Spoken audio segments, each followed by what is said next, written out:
জঙ্গলের রাজা বাঘমশাই ঢাকঢোল পিটিয়ে জানিয়ে দিল কোনো শিশুকে নিরপেক্ষ রাখা চলবে না, সবার জন্য যথাযথ শিক্ষা সুনিশ্চিত করতে হবে, সব ছেলেমেয়েদের স্কুলে পাঠাতে হবে, পড়াশোনা শেষ হলে সবাইকে সার্টিফিকেট দেওয়া হবে। শুরু হলো সর্বশিক্ষা অভিযান। হাতির বাচ্চা স্কুলে এলো, বাঁদর, মাছ, কচ্ছপ, বিড়াল, উট, জিরাফ সবার বাচ্চা স্কুলে পৌঁছে গেল। শুরু হলো ধুমধাম করে পড়াশোনা। ফার্স্ট ইউনিট টেস্ট হলো, হাতির বাচ্চা ফেল। কোন সাবজেক্টে ফেল করেছে? হাতি এসে প্রশ্ন করে। গাছে ওঠা সাবজেক্টে ফেল করেছে।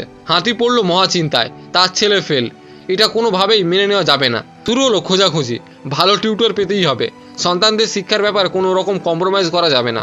হাতির এখন একটাই টেনশন, যেভাবেই হোক ছেলেকে গাছে চড়াতেই হবে, গাছে ওঠা সাবজেক্টে টপার করে তুলতেই হবে। ফাইনাল রেজাল্ট আউট হলো, দেখা গেল হাতি, উট, জিরাফ, মাছ সবার বাচ্চা ফেল, বাঁদরের বাচ্চা টপার হয়ে গেছে। প্রকাশ্যে মঞ্চে বিভিন্ন গেস্টদের আমন্ত্রিত করে বিরাট অনুষ্ঠান আয়োজন করা হলো। এখানে টপার হিসেবে বাঁদরের গলায় মেডেল পরিয়ে দেওয়া হলো।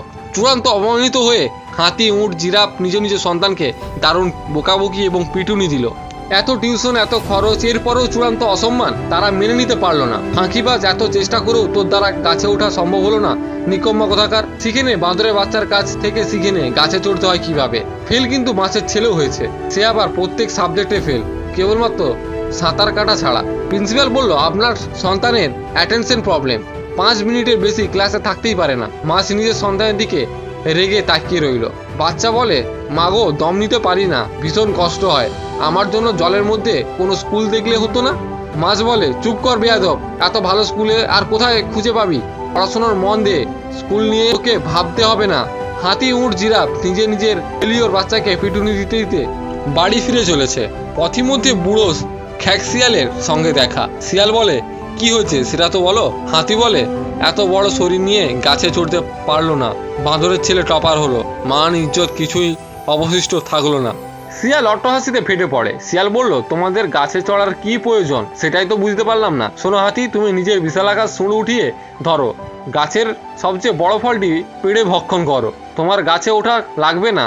উঠ ভাই, তোমার অনেক উঁচু ঘাড় রয়েছে, ঘাড় বাড়িয়ে দাও, গাছের সর্বশেষ ফল পাতা পেড়ে খাও। বুনো মাছ, তোমার সন্তানকে নদী স্কুলে ভর্তি করে দাও, ওকে মন ভরে সাঁতার কাটতে শেখাও, দেখবে একদিন তোমার ছেলে নদী অতিক্রম করে সমুদ্রে পড়ে পাড়ি দেবে, 7 সমুদ্র পার করে তোমার নাম উজ্জ্বল করে দেবে। ওকে রাজা স্কুলে মোটেও পাঠিও না, ও মারা যাবে। মনে রাখতে হবে, শিক্ষা আপনার সন্তানের জন্য, শিক্ষার জন্য আপনার সন্তান নয়। প্রত্যেক শিশুর মধ্যেই কিছু না কিছু স্পেশালিটি থাকে, আমাদের দায়িত্ব হলো সেটা খুঁজে বের করা, তাকে সঠিক পথ দেখিয়ে দেওয়া।